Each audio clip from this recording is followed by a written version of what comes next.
Peoples democratic party की सदर महबूबा मुफ्ती ने कश्मीर में सहाफ़ियों को डराने धमकाने, जासूसी और हरासा करने की निशानदेही करते हुए प्रेस काउंसिल ऑफ इंडिया और एडिटर्स गिल्ड ऑफ इंडिया, जो कि हिंदुस्तान की दो आला सहाफ़ती तंजीमें हैं, को एक ख़त लिखा है और मुतालबा किया है कि इन तहकीकात के लिए फैक्ट फाइंडिंग टीम भेजी जाए। प्रेस काउंसिल ऑफ इंडिया की सेक्रेटरी को लिखे गए खत में महबूबा मुफ्ती लिखती हैं कि जम्मू कश्मीर पुलिस ने इस माह के शुरू में कश्मीर में कई सहाफ़ियों के घरों पर छापे मारे हैं। लिखा कि ज़ाती अशिया जैसे इलेक्ट्रॉनिक गैजेट बशमूल फ़ोन और लैपटॉप, गैर कानूनी तौर पर ATM कार्ड और उनके शरीक हयात के पासपोर्ट तक जब्त किए गए हैं।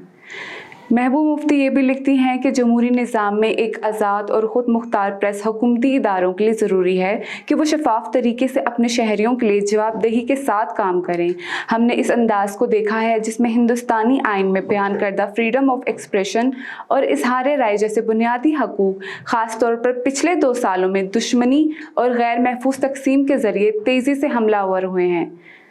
महबूबा मुफ्ती ने कहा कि सहाफ़ियों को बिला जवाज़ हरासा करना एक मामूल बन गया है और ये पॉलिसी उनके घरों पर छापे मारकर बिला वजह ट्वीट्स जैसे गैर संजीदा बुनियादों पर तलब करने, उनसे पूछ-गछ, CID के ज़रिए सहाफ़ियों और उनके अहल खाना की जांच पड़ताल, बशमूल कुछ सीनियर सहाफ़ियों की रिहाइश, मोबाइल फ़ोन, लैपटॉप पर कब्ज़ा, पासपोर्ट जब्त करना, ATM कार्ड वगैरह के ज़रिए नाफिज की गई है। पिछले 2 सालों में पुलिस ने मुख्तलिफ इल्ज़ामात के तहत कई सहाफ़ियों को तलब किया, हिरासत में लिया या मुकदमा दर्ज किए। एक हालिया रिपोर्ट में 2 सहाफ़ियों को दिल्ली के हवाई अड्डे पर हिरासत में लिया गया और इन्हें बैरून मुल्क परवास करने से रोक दिया गया। खत में बताया गया है कि 23 सहाफ़ियों को एग्जिट कंट्रोल लिस्ट में डाल दिया गया है। यहाँ तक कि दुनिया के आला यूनिवर्सिटियों के नामवर कॉलेजों में वज़ाइफ हासिल करने वाले तलबा को वहाँ तालीम हासिल करने की इजाज़त नहीं है। हाल ही में एक तालिब इल्म को जहाज़ से उतार कर गिरफ्तार किया गया और बाद में छोड़ दिया गया। इसके अलावा महबूबा मुफ्ती लिखती हैं कि सहाफ़ियों को या तो धमकी दी जाती है या इन पर UAPA या बगावत के कानून के तहत इल्ज़ामात आयद किए जाते हैं, सिर्फ इसलिए कि उनकी जम्मू कश्मीर पर रिपोर्टिंग हुक्मरानी PR स्टंट को पूरा नहीं करती है। इक़्तिदार को सच की इतला देना हर गुज़रते दिन के साथ मुजरिमाना बन रहा है। लिखा कि जम्मू कश्मीर में काम करने वाले और रिपोर्टिंग करने वाले सहाफ़ी दुनिया के बहादुरों में शामिल हैं, ख़ास तौर पर ऐसे वक्त में जब हिंदुस्तानी मीडिया का एक बड़ा हिस्सा मरकज़ी हुकूमत का प्रोपेगेंडा बन गया है। महबूबा मुफ्ती ने लिखा कि बार बार कर्फ्यू, इनकाउंटर, हड़ताल और दीगर सिक्योरिटी हालात के साथ चलने वाले मुखालिफ माहौल ने उनके अज़म को कमज़ोर नहीं किया है। लिखा कि रियासत और मीडिया के माबैन हमेशा मसाइल और इख्तलाफात होते रहे हैं, लेकिन इससे पहले कभी भी हिंदुस्तान के किसी भी हिस्से में इजहार राय की आज़ादी को अमली तौर पर झंझोड़ा नहीं किया, जैसा कि गुज़श्ता 3 सालों से जम्मू कश्मीर में किया जा रहा है।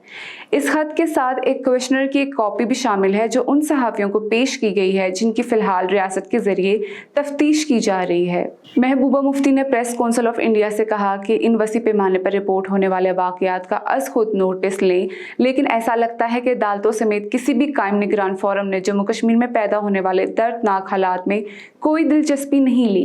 उन्होंने मज़ीद कहा कि इसलिए ये मेरी जिम्मेदारी बनती है कि मैं आप पर जोर दूँ कि जम्मू कश्मीर में हक़ाइक़ तलाश करने वाली टीम भेजे ताकि इन दावों की आज़ादाना तौर पर तस्दीक और कार्रवाई की जा सके। इससे कबल अक़वाम मुत्तहिदा के इंसानी हकूक़ की हाई कमिश्नर मिशेल बैचलेट ने सहाफ़ियों पर दबाव, UAPA के इस्तेमाल और जम्मू कश्मीर में बार बार आर्जी मवासलाती ब्लैकआउट पर हिंदुस्तान को तनकीद का निशाना बनाया था। जिनेवा में अक़वाम मुत्तहिदा की इंसानी हकूक़ कौंसिल के 48वें सेशन में अपने इफ्तिताही तकरीर में मिशेल बैचलेट ने दहशतगर्दी का मुकाबला करने और जम्मू कश्मीर में तरक्की को फ़रोग़ देने के लिए हिंदुस्तानी हुकूमत की कोशिशों को तस्लीम किया, लेकिन ये भी कहा कि इस तरह की पाबंदियों के नतीजे में इंसानी हकूक़ की खिलाफ वर्जी हो सकती है और मज़ीद कशीदगी और अदम इत्मीनान पैदा हो सकता है। कहा कि जम्मू कश्मीर में अवामी इज्तिमात और बार बार आर्जी तौर पर मवासलाती ब्लैकआउट पर हिंदुस्तानी हुकाम की पाबंदियाँ जारी हैं, जबकि सैकड़ों अफराद इजहार राय की आज़ादी के अपने हक़ के इस्तेमाल के लिए हिरासत में हैं और सहाफ़ियों को मुसलसल दबाव का सामना है।